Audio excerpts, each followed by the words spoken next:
Paper leak अब new normal हो गया और पेपर लीक न्यू नॉर्मल हो गया। हमारे जो नेता हैं वो राहुल गांधी जाकर के मंच पे कहते हैं भाई बताओ कितने पेपर लीक हो गए, कितने पेपर लीक हो गए।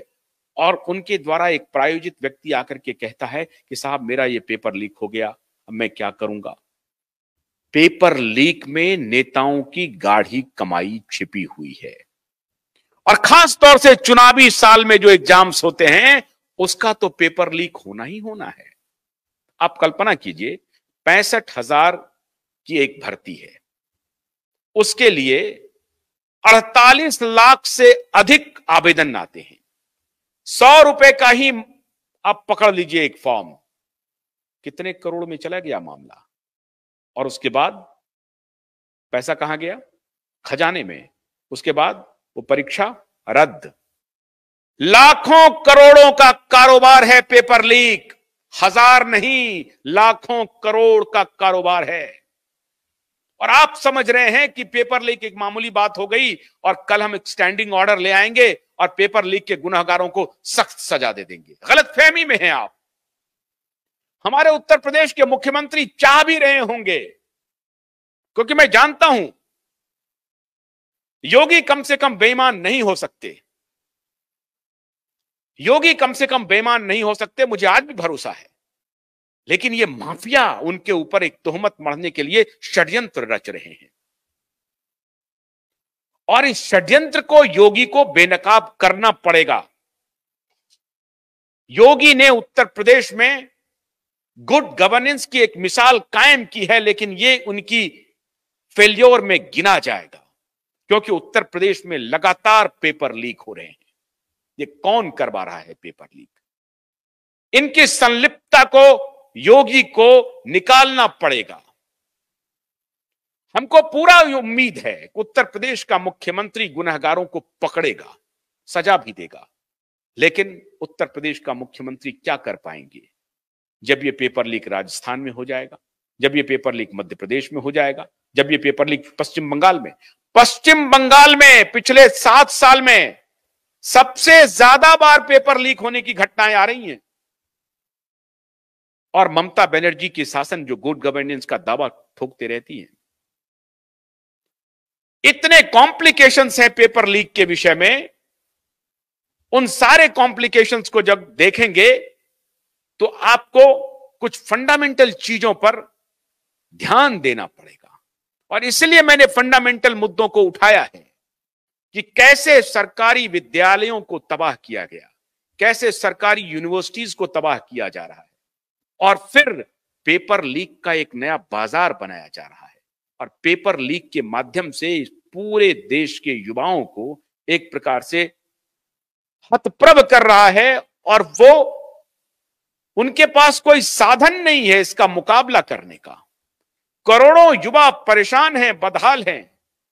बार बार वो फॉर्म भरते हैं, परीक्षा देते हैं, परीक्षा अच्छी जाती भी है, लेकिन उसके बाद वो कैंसिल हो गई।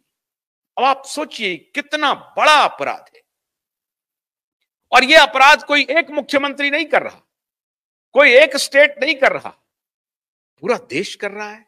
अगर पूरा देश कर रहा है, देश के 15 राज्यों से इस तरह की खबर है, तो 15 राज्यों में इस तरह की घटनाएं हो रही हैं, इसका मतलब एक बहुत बड़ा गैंग काम कर रहा है।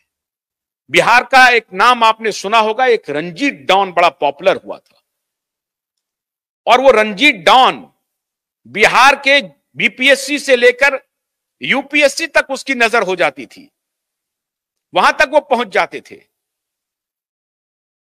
ये इंटर स्टेट कार्टेल काम कर रहा है।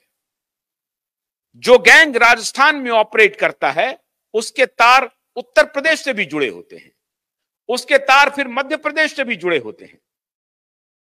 ये पूरा का पूरा कार्टेल काम कर रहा है। और कहेंगे कि सरकार को इसकी जानकारी नहीं है। सरकार को सब जानकारी है, क्योंकि ये काम सरकार के संरक्षण में चल रहे हैं। अगर ये सरकार के संरक्षण में ये काम नहीं चल रहे होते तो 15 स्टेट में पेपर लीक हो जाएंगे। आप कल्पना कर सकते हैं, अगर एक परीक्षा के प्रश्न पत्र को फुल प्रूफ नहीं बना पा रहे हैं, आपसे राज्य क्या चलेगा? क्या चलेगा? आप सोचिए जरा। 15 राज्यों में विभिन्न प्रतियोगी परीक्षाओं से लेकर के स्कूली परीक्षा, कॉलेज की परीक्षा, सारे के पेपर लीक हो रहे हैं और गवर्नमेंट कह रही है कि गुनहगारों को हम सजा देंगे। हमारा सीधा एक्यूजेशन है कि सरकारों के संरक्षण में ये पेपर लीक हो रहे हैं। अब ये और बात है कि सरकार में बैठा हुआ क्या टॉप लेवल पे जो मुखिया हैं, जाहिर है मुख्यमंत्री इसके लिए जिम्मेदार होंगे। लेकिन जहां तक उत्तर प्रदेश का मामला है, मेरा दिल ये स्वीकार करने के लिए तैयार नहीं है कि योगी आदित्यनाथ की देखरेख में पेपर लीक हो सकता है। मैं ये कबूल नहीं कर सकता। लेकिन उत्तर प्रदेश में पेपर लीक हो रहे हैं, इस जिम्मेदारी से भी मुख्यमंत्री नहीं बच सकते हैं। और मैं समझता हूं कि यह जिम्मेदारी का भी निर्वाह, मुझे ऐसा लगता है कि योगी आदित्यनाथ के ही हाथों होना है। मैं अपील करता हूं योगी आदित्यनाथ से कि जिस तरीके से आपने उत्तर प्रदेश में गुंडागर्दी पर बहुत हद तक नियंत्रण पाया है, पूर्णतः तो नहीं कह सकते, लॉ एंड ऑर्डर में काफी तब्दीली आई है और यह एविडेंट है। मैं समझता हूं कि आपका एक क्रैकडाउन अप्रोच चलेगा प्रश्न पत्र के लीक होने के मामले में। भोलानाथ का ब्रश कटर एक बैटरी से चलने वाली मशीन है जिसका चार्जिंग समय 3.5 घंटे है। इसे हम 6 से 8 घंटे बिना रुके चला सकते हैं। एक बार चार्ज करने पर ये 16,000 स्क्वायर फीट गेहूं, चावल, बजरा, जोवर के खेत काट सकता है, जबकि इसी कार्य को पेट्रोल ब्रश कटर 1,000 रुपए पेट्रोल का खर्चा करता है।